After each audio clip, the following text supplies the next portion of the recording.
This is a Rogue Media Network podcast. Coming up on the Payoff, Christian Countzler is the CEO of Stable Recovery. We're talking about addicts in recovery working with thoroughbreds in Lexington, Kentucky. It's an amazing way for these young men to recover, and it's an amazing program and an amazing story of recovery that Christian talks to us about. He's a guy who was a talented young man, got a scholarship to Western Kentucky, ended up experiencing cocaine and alcohol for the first time in college, coming out of an abusive family, and was still found a way to be successful for a decade or so, all the while carrying this incredible addiction on his back. Ended up in a homeless encampment on the banks of the Ohio River, thinking about suicide, a full-blown heroin addict. And in between there's cocaine, alcohol, opioids. And after that, this was amazing recovery, where this guy is now letting the sunlight of the Spirit, as I like to say, work through him, and he's saving lives through Stable Recovery. It's an awesome program you got to hear about, and this is an awesome story. But first, Kevin Souza.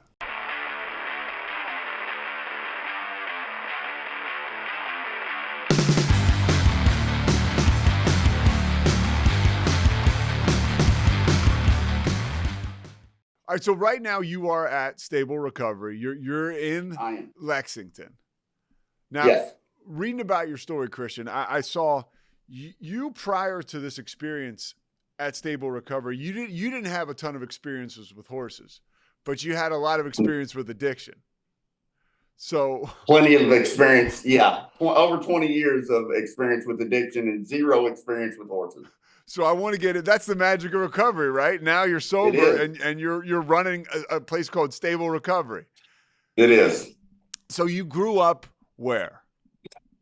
I grew up in Western Kentucky, Okay. small town called Greenville, one stoplight town. Grew up in poverty with an addicted father who was abusive. It's kind of unfortunately, kind of the stereotypical story of someone who turns to addiction later on in life. But that's I had a really tough childhood, obviously kind of ventured towards drugs and alcohol later on in life. I did not use drugs or alcohol in high school. I saw what it did to my dad, and it scared me. So I smoked a little pot and maybe had a few beers at parties, more to fit in than anything else. But then I went to college and was introduced to cocaine, and all of a sudden, everything that all the fear, all of the awkwardness, all of that went away. And I felt like I was whole. I didn't mind what I saw in the mirror. I tell people, I speak at a lot of different treatment centers and AA meetings and stuff like that. And I can remember being a little guy, man, and not liking what I saw in the mirror. There was something inside of me that just felt out of place, man. And so it wasn't until I found drugs and alcohol that I was okay with me again, and that turned into a long love affair after that. Man, I can so relate. You talk about, first of all, it sounds like, and I guess I'll ask you the question, was there addiction in your family outside of your dad? Like, did you see it like, okay, you said you were scared. I was scared. My dad was super violent, so that was a lot of it. But no, other than my father, there wasn't a lot of addiction in my family. I had a mother who loved me as hard as any mom would love her son. She did her best to protect me from dad. But she was about 4'11", 5 foot. And my dad was kind of a big guy. So, once I got big enough to fight back in the family, that's what I did. So I kind of became the protector. And that consumed a lot of my childhood was protecting mom and little sister from dad. Dad would disappear, would go out on runs and do what he does. But it was when he came home, I think he had run out of whatever it was he was doing at that time. He was super angry and he was super violent. And so it was, I couldn't have friends over because I didn't know how he would act. It was a traumatic childhood, so I worked really, really hard in high school to get the hell out of that. And so I got good grades, and I was on all the sports teams and did what I had to do, and was able to earn a scholarship to Western Kentucky University. And I thought that would be my solution. I thought, man, this is all I need to do is get out of this little town and get away from that situation. But I got to college and I still didn't fit in. I still wasn't comfortable in my own skin until that night at a fraternity party when I walked in a buddy's room and he had those little white lines chopped out on a dresser.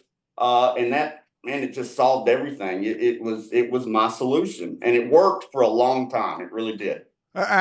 Like athletes that are addicted, that's like a sweet spot for me, especially when you get to the recovery.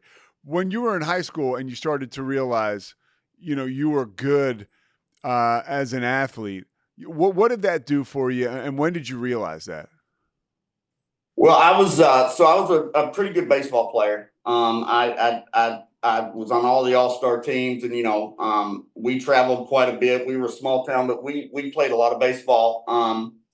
But being from Kentucky, I grew up wanting to be a basketball player, and so I got into high school and tried out for the basketball team, made the basketball team. So I kind of gave up on baseball. Baseball was easy to me, and I just kind of gave up on it. So I kind of focused on basketball. I remember going to Rick Pitino's basketball camp as a freshman, and I got to start on that team. And the problem was I was 5'7" and slow. So as far as a future in basketball, that wasn't. But you couldn't tell me that. I was gonna try to make something of myself. And so basketball was kind of my escape. It's a big deal here in Kentucky, obviously, and so I did pretty good with that for a while, but near my senior year, I'm one of these guys that if I'm not the best, I don't want to play, and coming towards my senior year of high school, a younger guy who ended up playing for the University of Kentucky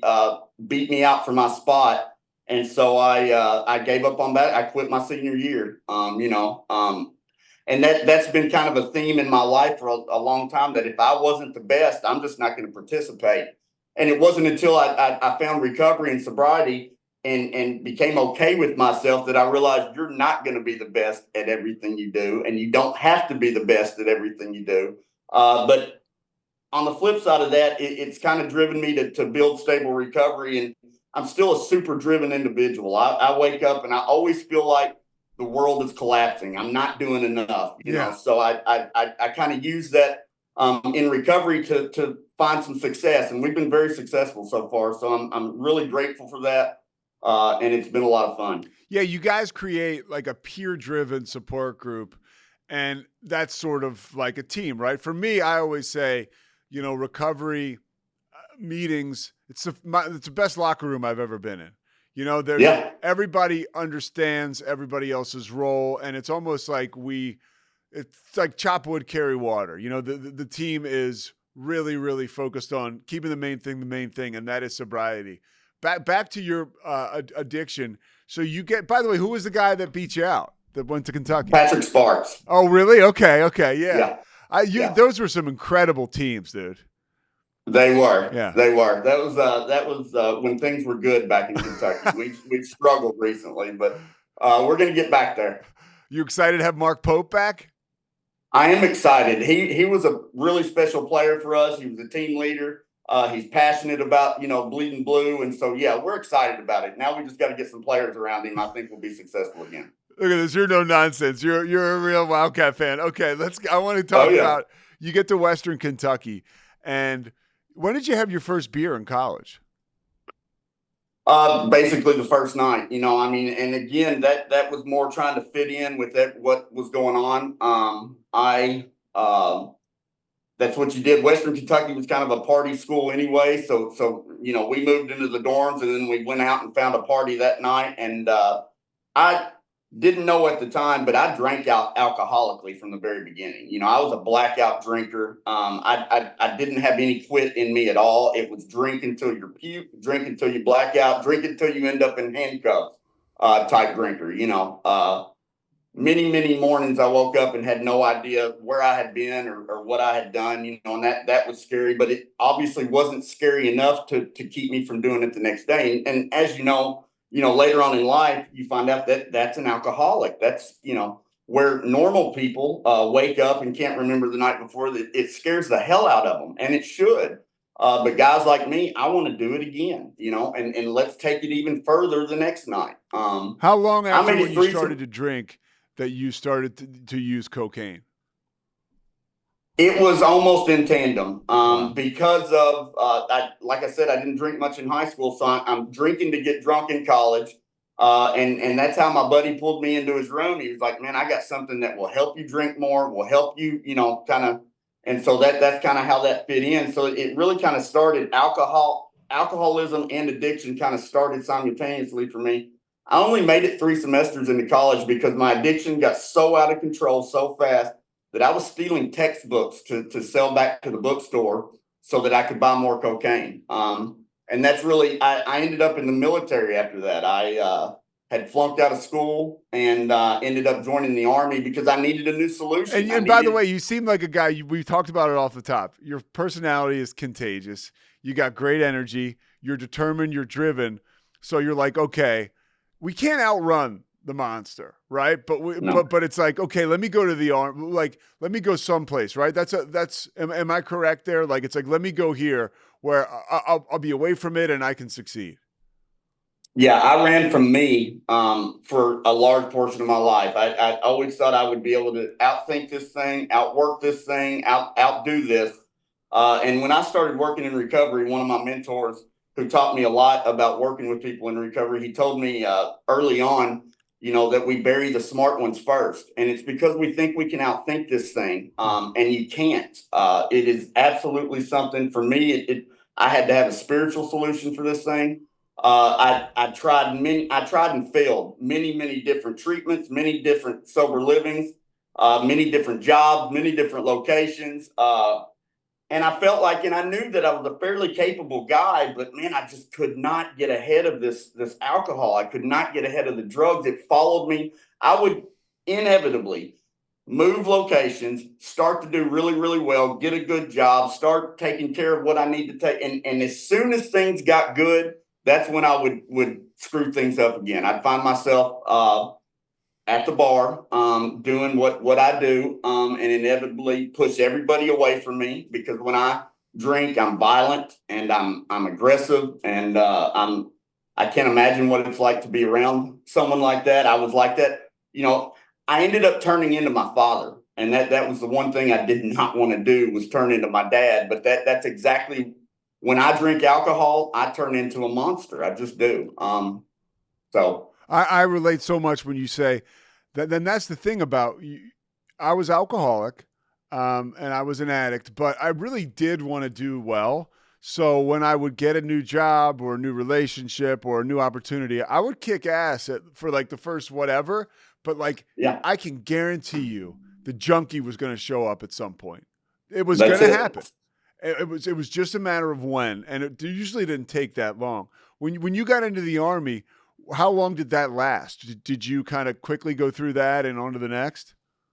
It lasted 6 years, but I Okay. got in a lot of trouble in the Army because of my drinking and stuff like that. And I'm here to tell you right now, it's hard to get in trouble in the military for drinking, but that's the type of drinking that I was doing. So I ended up getting kicked out of the Army after 6 years, and I ended up.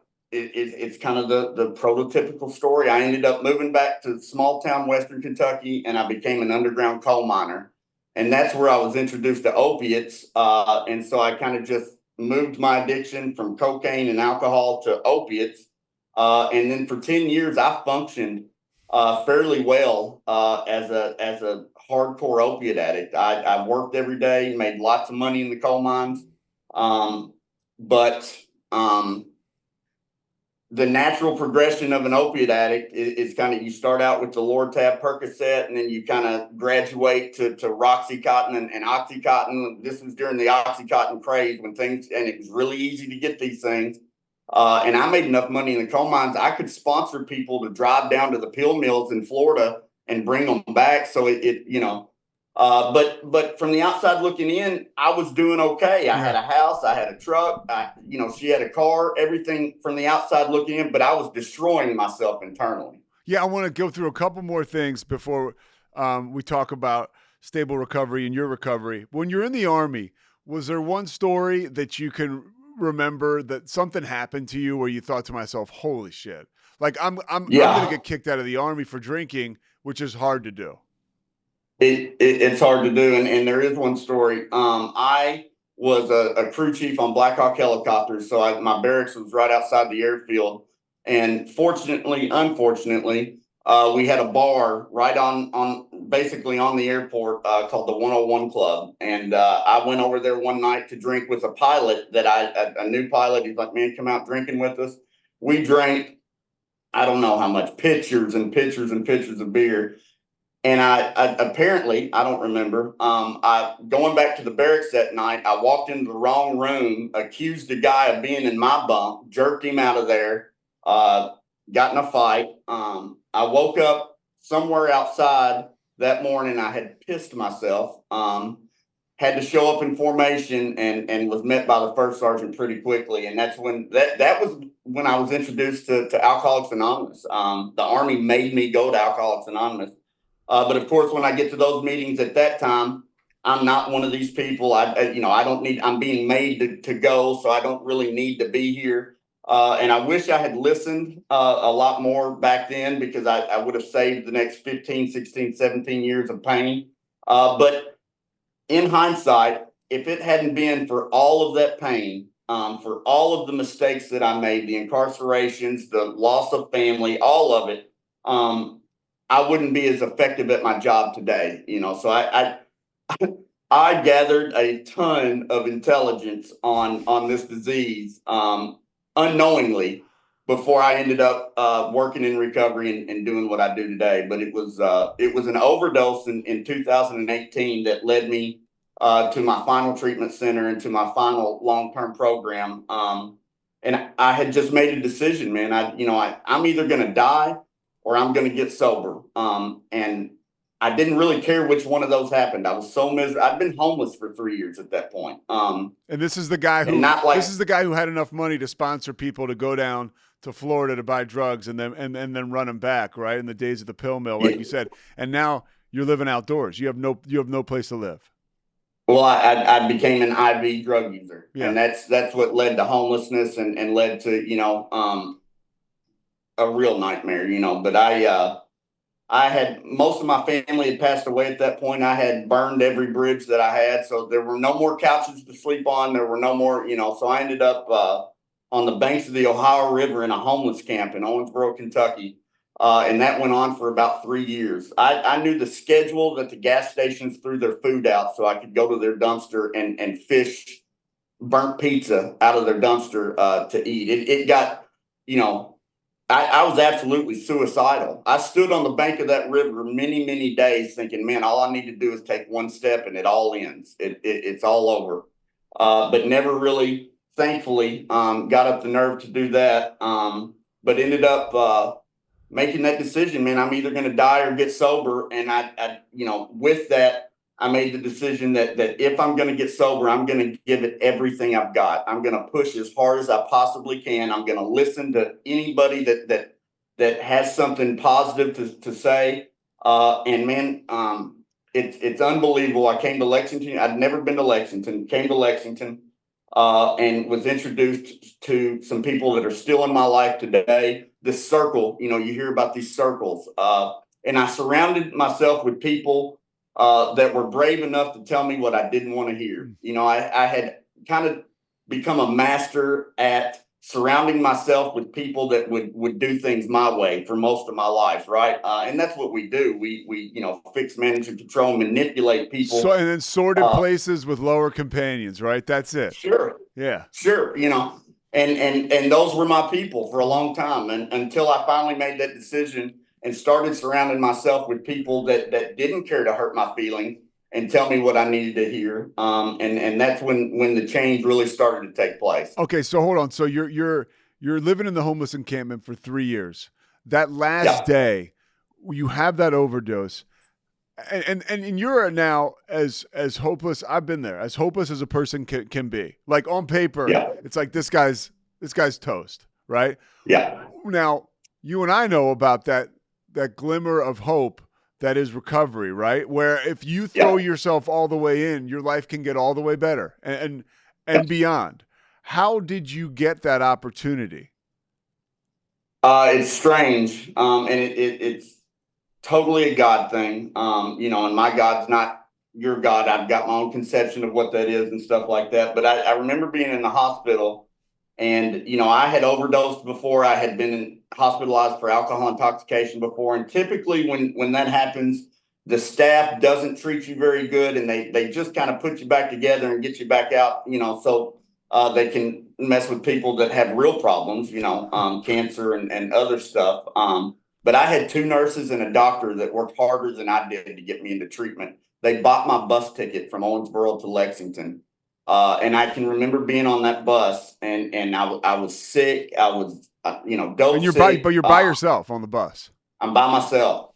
And I just, I had lots of thoughts about, how hard I was going to give this thing. I was going to give this thing everything I got. I ended up going to a 28-day program. And typically I had been to 10 plus treatment programs before. Typically I sit in the back, I find a girl that has snuck some dope in, and that's what my treatment looked like, But this time I sat up front. I started listening to some people that would come and bring meetings into the treatment program.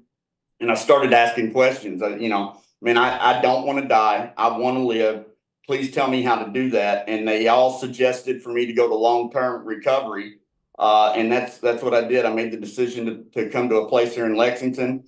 And that was the beginning of my journey. And it was not what I thought it was going to be. I ended up working at a car wash, towel drying other people's vehicles. I'm 39 years old at that point, having to dry off other people's vehicles for tips and stuff like that. Thinking, man, I don't know how I'm going to do this. And another God thing, I ended up in that place with the guy that, and I still tell people to this day, he saved my life. We got there on the same day. I was scared. I didn't know what I was going to do. I kind of befriended this guy. Come to find out, he could not read and he could not write. And so on the second day of me being there, he asked me, he's like, man, will you please read the big book to me at night? I don't want anybody to know I can't read, but will you please read the big book to me?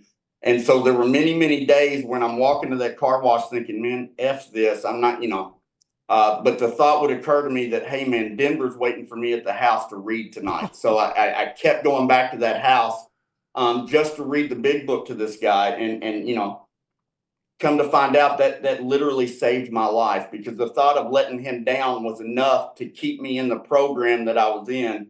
And it just turned out he calls me every single day to this day and wishes me a good day and tells me that he loves me. And, he's one of my very best friends. He suffered a traumatic brain injury when he was a child, got hit by a car. And so he struggled with reading and writing. So, and that's what I mean. The right people came into my life at the right time. And I just kind of went with it. All right. Now this is going to bring us to stable recovery, but one of the reasons I'm so just into this story and into your recovery and stable recovery is because I too, I went to rehab for 30 days and they were like, dude, you got to go somewhere else. I was trying to fight it tooth and nail. And I ended up going to a halfway house for another 6 months. And that saved my life.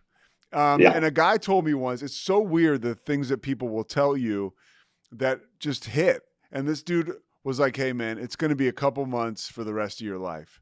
And I remember thinking I didn't have shit going, right? So I was like, and I had started to follow recommendations, right? And you're listening to other people, the suggestions. You're like you said, reading the book. You're starting to be vulnerable, and you start to get that feeling like you in Denver hanging out. You're reading the book to them. Like you can't describe those feelings. They start to fill that void that alcohol and drugs used to fill, and they start to make us feel good like that. That's it. And it's amazing. And so you get done at this treatment center, this long-term recovery place. And then where do you go after that? How do you get started in working in recovery and being around horses for a guy who didn't know anything about horses? I didn't know what I was going to do. I was, I'm graduating this program and I don't have any money. I was paying child support on 4 daughters who are back in my life today, thankfully. But at that time, I was way behind on child support. I had gotten a job, but could not make ends meet. Could not afford my own apartment. And the president of that treatment center, that long-term treatment center, came to me. He's like, man, I'd like to offer you a job as the nighttime house manager. And that came with an apartment. And so for the first 2 years of my sobriety, I worked 2 jobs. I worked by day full time and then at night at that treatment center. And man, there was something about working with others, and the program tells you, and it's so important, but I just kind of fell in love with that.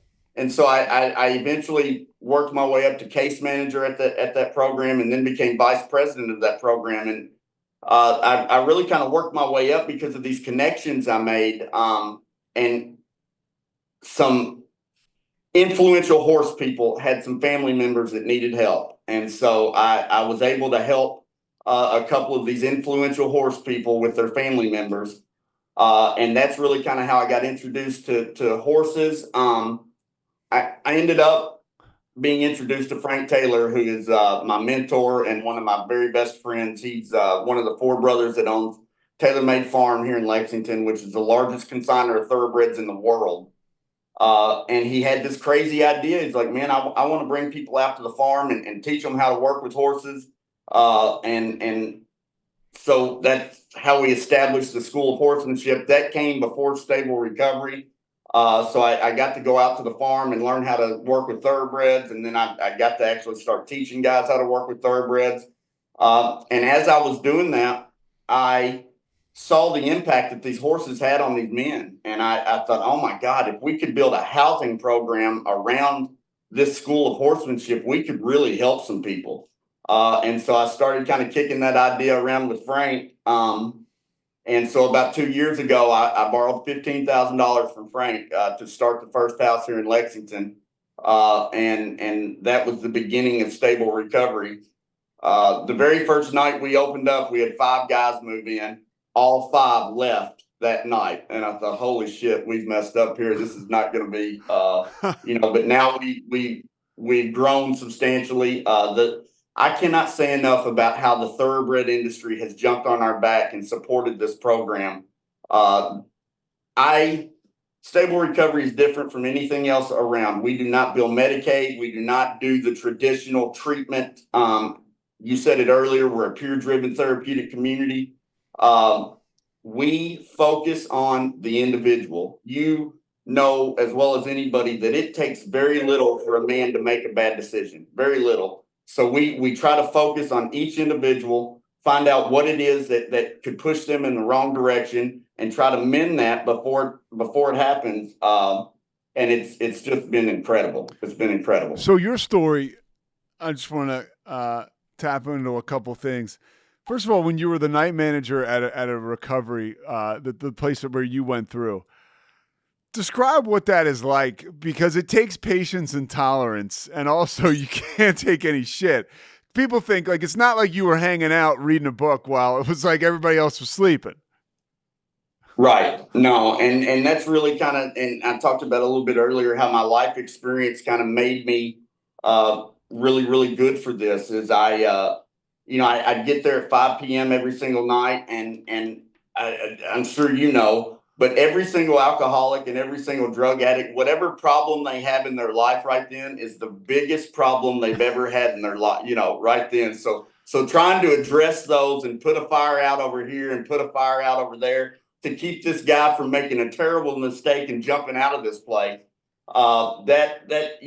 that's boots on the ground. That was incredible experience for me later on to learn how to handle the different personalities. And, a lot of us have co-occurring disorders, depression, anxiety, PTSD, trauma, all that sort of stuff. I studied if there was any downtime, I kind of perfected my craft, man. I didn't have a degree to put on the wall or anything like that, but I started reading as much as I possibly could about these different issues that guys could come to. The thing about addiction and alcoholism is it is an equal opportunity destroyer of life. White, black, rich, poor, gay, straight, it doesn't matter. It does not discriminate at all, man.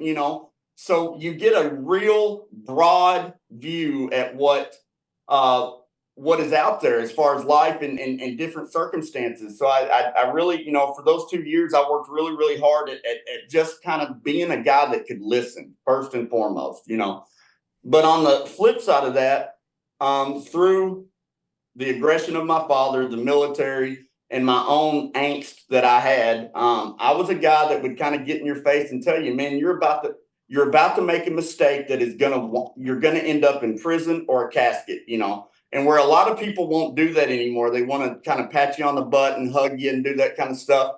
And it's kind of known around here that if you come to Stable Recovery, I will stick my foot up your ass if you're acting in the wrong way, And a lot of guys need that, man. A lot of these treatment programs nowadays, nothing against that, but it's a little soft, And I'm a guy that needed somebody to kind of tell me, yes, do this, no, don't do that. And we do that for a little while here, and then it's wild, man. These guys, after they kind of get acclimated to the discipline and stuff like that, then being a peer-driven therapeutic community, you just kind of watch them take off, and then they're kind of doing it on their own, and then they're holding other guys accountable and teaching them how to do these things and live their life in better ways. It's back to sports, right? The best teams have guys that police the locker room. Like, so the manager isn't in there every day, or the coach isn't in there every day. You guys give a shit now, and they care. You got to have your captains, man. Yeah. You got to have your captains, and without that, the whole thing kind of falls apart. I tell my staff all the time that if we're doing our job right, there is very little for us to do. The men police themselves. The men, as I was going through treatment and as I was kind of starting out working in recovery, there were 4 things that I kind of focused on that I think are really, really important at helping people stay sober. Lots of different places will get you sober, for 30 days or 60 days or something like that. Where we're missing the boat here is nobody's teaching these guys how to stay sober. And so their structure, discipline, responsibility, and accountability are the 4 things we teach here at Stable Recovery. And you have to master those 4 things if you want to have a chance at learning how to stay sober. You yourself, I'm sure, have some discipline and responsibility in your life. And you've already talked about being accountable. And with that, if you can structure something around that, your day, which is all we have to really be concerned about in recovery, then you have a chance at making it to that pillow. And I tell the guys all the time, man, just make it to the pillow. That's all you got to do. Just make it to the pillow. If you do that, you've won the day. I don't care how fucking bad your day's been. If you make it to that pillow sober, you've won that day. Let's get after it tomorrow. So you talk about how did you find, because you help these guys build self-esteem, right? But how did you build the self-esteem? Because I love the story that you're now in a position where you have the trust and the faith from Frank, your mentor, where you can say, hey, I got this idea, 15 grand will make it work. We're talking about a guy who was standing on the banks of the Ohio River ready to jump, a complete junkie like myself, who was just at literally, like we talk about in the big book, at the jumping off point. How did you get to a place where somebody's looking at you and you got the gleam in your eye and they can see it and they're ready to invest in you? I wish I could explain how that happened, or the debt, and I tell the guys in the program all the time, I wish I could tell you exactly what day you're gonna get it, whether it's day 275 or whatever it is. I drew a lot of my strength from exactly what you talked about earlier, man. I was filling this void inside of me with positive things as opposed to negative things for the first time in a very, very long time. And I guess after you do that for a long enough period, you start to feel better about yourself, and I felt really, really good about what I was doing as far as helping guys find success in recovery. And that's the other thing is lots of people set out to get sober and then they stop right there. And I'm sure you've met and know dry drunks and stuff like that. If you're not enlarging everything else in your life, then you're going to hit a wall. And inevitably, if you're an alcoholic like I am, you're going to possibly revert back to drinking. So what we want to do here at Stable Recovery is teach these guys how to be successful, not just sober. We want you to find some success. We want you to find something that you can wake up every single day and feel good about what you're doing.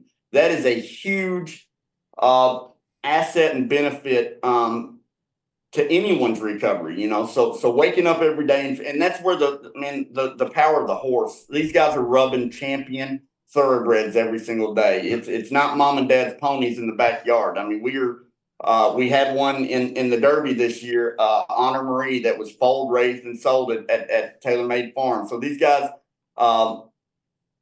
that purpose, that meaning of waking up every single day and doing something positive with your life that you can feel good about, as opposed to stamping car parts at a factory or flipping burgers. Our population is full of felons and full of people that don't have the kindest of backgrounds. So they get a lot of doors slammed in their face. And that's really when Frank started coming up with the School of Horsemanship and I started really kind of diving into the horse industry.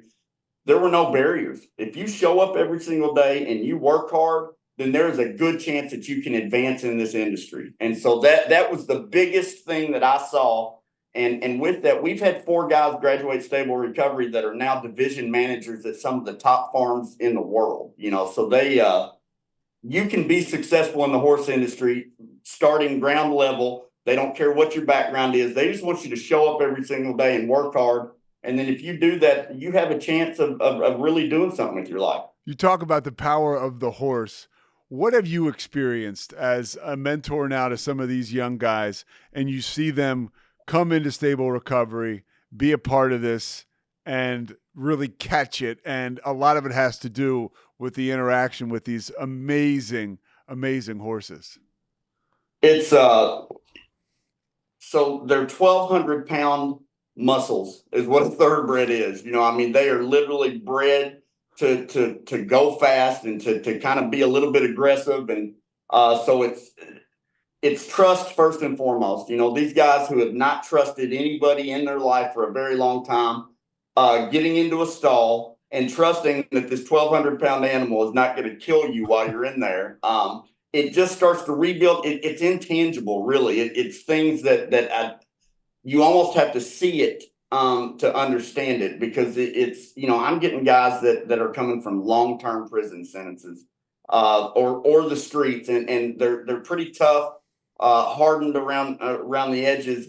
And within 3 days of being in a barn, you'll catch this guy whispering to a thoroughbred in the stall, just about his dad, whatever it is. It's I cannot stress at how powerful that relationship is. And for a guy like me that needed a relationship with some sort of higher power, what I found is early on, I had zero relationship with anything above me.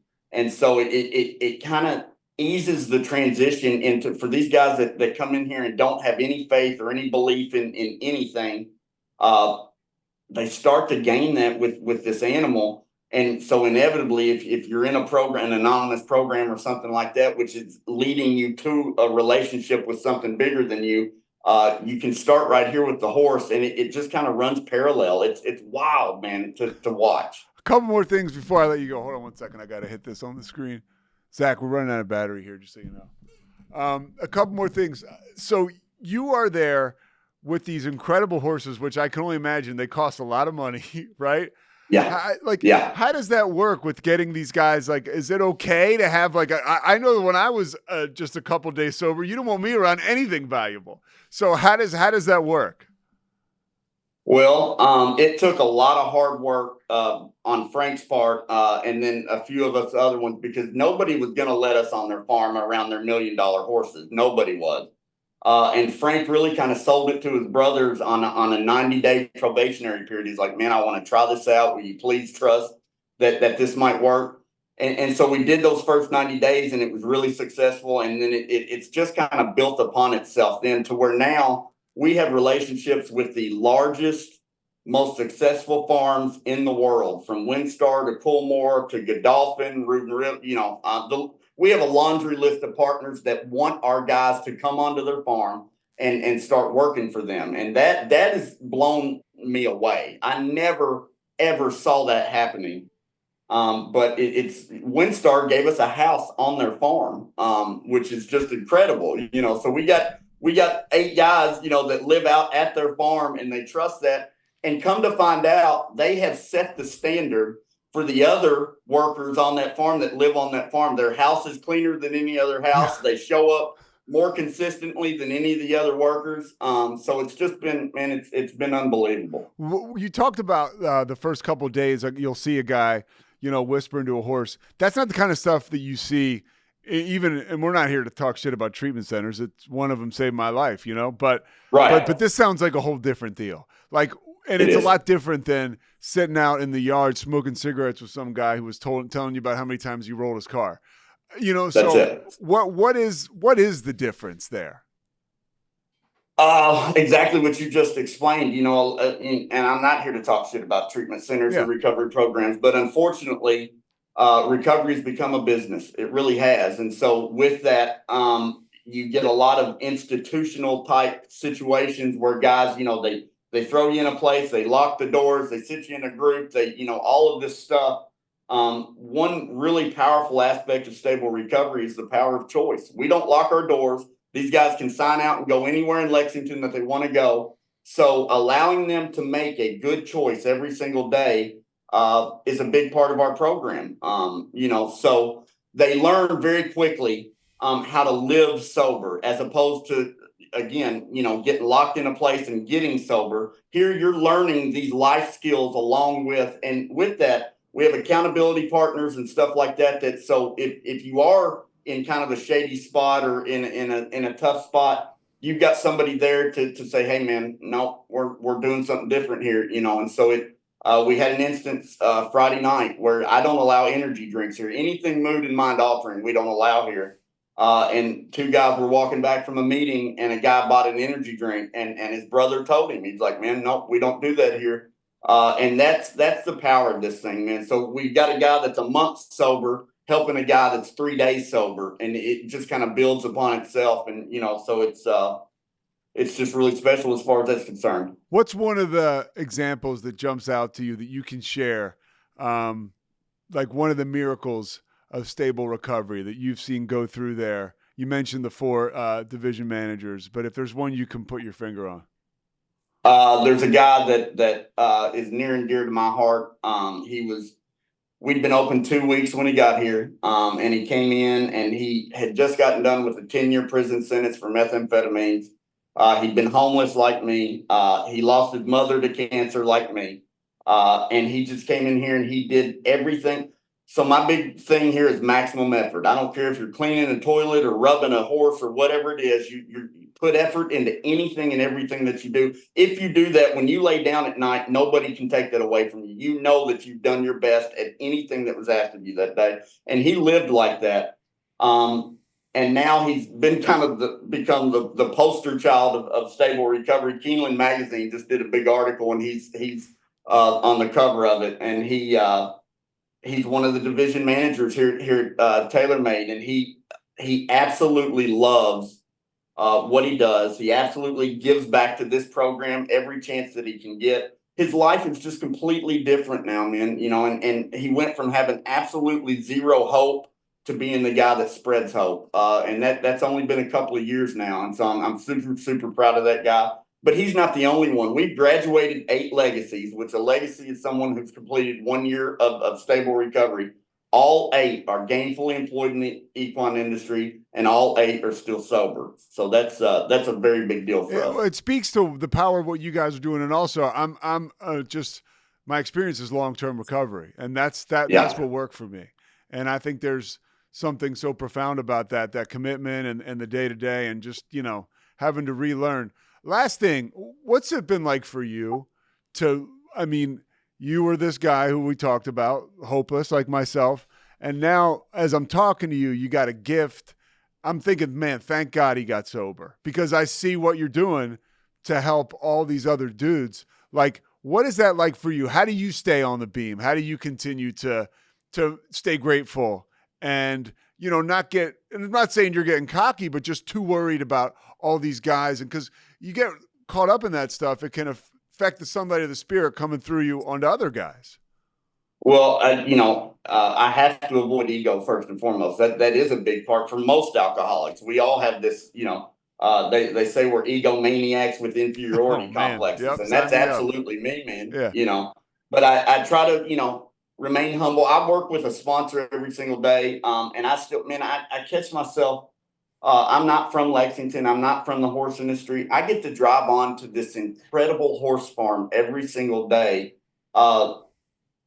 to help other men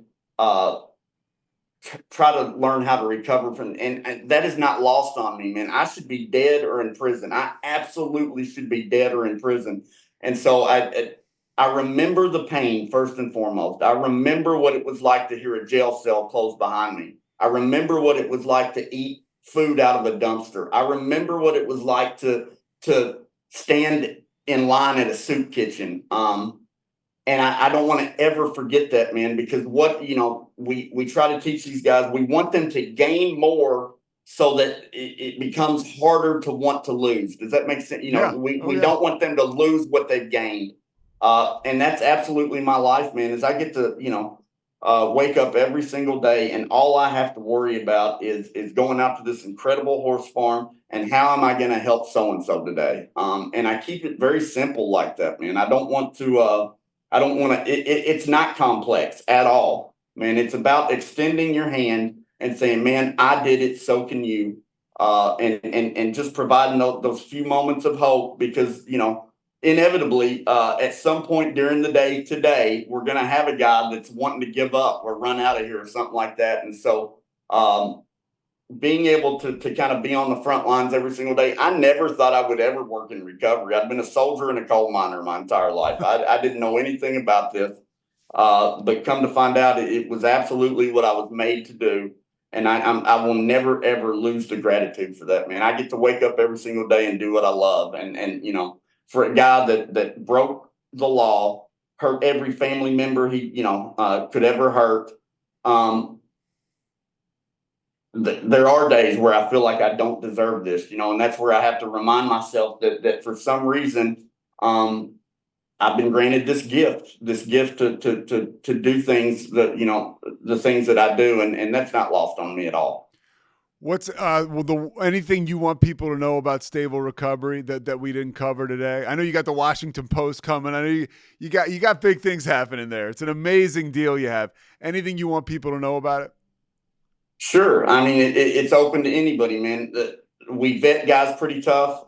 You have to have the willingness to want to change your life. Again, this is a very difficult program. We don't slouch in our chairs. We make eye contact when we talk to people. We shake hands. You're going to learn how to live your life in a different sort of manner than what you came to us for. And so it's very, very difficult.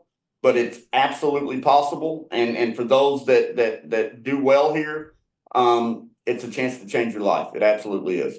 Yeah. Well, like I said, you got a gift, Christian. I appreciate you spending time with me, dude. I appreciate you having me, man. This is awesome. Yeah. I'll send you, this will probably go up like tomorrow or Wednesday, and I'll send you a link you can share with folks.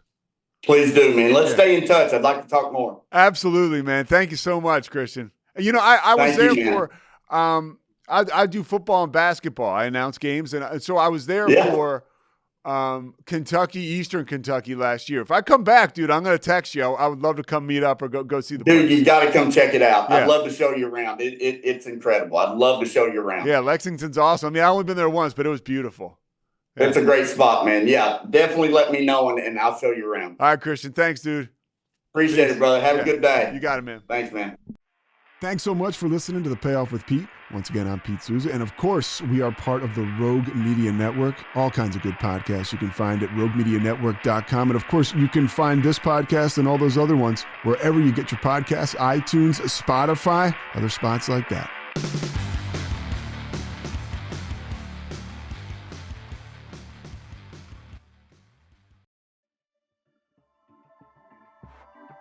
This has been a Rogue Media Network production.